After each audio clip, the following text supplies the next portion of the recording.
زندگی میں ایک وقت ایسا آتا ہے جب انسان سب کچھ آزما لیتا ہے، دعائیں، محنت، کوششیں، مگر پھر بھی دل میں ایک تھکن سی رہ جاتی ہے۔ لگتا ہے جیسے سب دروازے بند ہو گئے ہوں۔ لیکن حقیقت یہ ہے کہ اللہ کبھی اپنے بندے کو تنہا نہیں چھوڑتا۔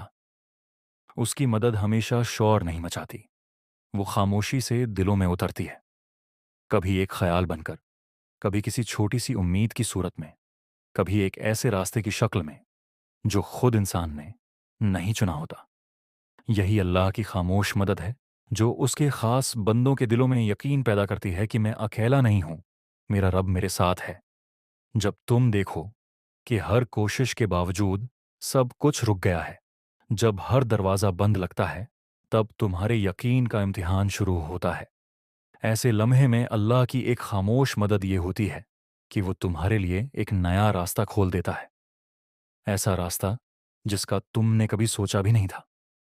کبھی وہ کسی اتفاق کے روپ میں آتا ہے، کبھی کسی ملاقات کے ذریعے، کبھی کسی ایسے موقع کی صورت میں جو سب بدل دیتا ہے۔ یہ اللہ کی طرف سے اشارہ ہوتا ہے کہ مایوس نہ ہو، میں ابھی تمہارے ساتھ ہوں۔ جو بندہ اس لمحے اللہ کی قدرت کو پہچان لیتا ہے، وہ زندگی بھر مایوسی کے اندھیرے میں نہیں بھٹکتا۔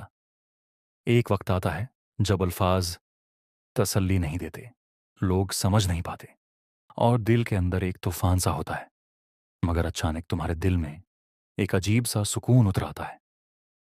تمہیں لگتا ہے جیسے کوئی کہہ رہا ہو سب ٹھیک ہو جائے گا۔ یہ احساس تمہارے اپنے اختیار میں نہیں ہوتا، یہ اللہ کا خاص انعام ہوتا ہے۔ وہ اپنے بندے کے دل میں سکون ڈال دیتا ہے تاکہ وہ ٹوٹنے نہ پائے۔ یہ سکون اس خاموش مدد کی سب سے جب انسان ہر دکھ میں کہتا ہے، انسان کہتا ہے میں مضبوط ہوں، مگر حقیقت یہ ہے کہ اس کے اندر کی مضبوطی رب کی دی ہوئی ہوتی ہے۔ کبھی تم کسی مشکل میں پھنسے ہوتے ہو، دعا کرتے کرتے تھک چکے ہوتے ہو، اور اچانک کوئی انسان تمہاری زندگی میں آ جاتا ہے۔ وہ کوئی دوست، کوئی اجنبی، یا ہتی کہ دشمن بھی ہو سکتا ہے، مگر وہ ایک ایسا کام کر جاتا ہے جو تمہیں بچا لیتا ہے۔ یہ بھی اللہ کی خاموش مدد کا انداز ہے۔ وہ چاہے تو آسمان سے فرشتہ بھیج دے، مگر زیادہ تر وہ اپنی مخلوق کے ذریعے اپنی مدد پہنچاتا ہے۔ یہی وجہ ہے کہ نبی نے فرمایا، اللہ اپنے بندے کی مدد کرتا ہے جب وہ اپنے بھائی کی مدد کرتا ہے۔ لہٰذا کبھی یہ نہ سمجھو کہ کسی نے تم پر احسان کیا، اصل میں وہ اللہ کی رحمت تم تک پہنچی تھی اس کے ذریعے۔ کبھی تم گناہ کے قریب پہنچ کر بھی بچ جاتے ہو، کبھی کوئی حادثہ ہونے سے پہلے ٹل جاتا ہے، کبھی نقصان ہلکا پڑ جاتا ہے۔ تم سوچتے ہو کہ یہ اتفاق تھا، مگر حقیقت میں یہ اللہ کی حفاظت ہوتی ہے۔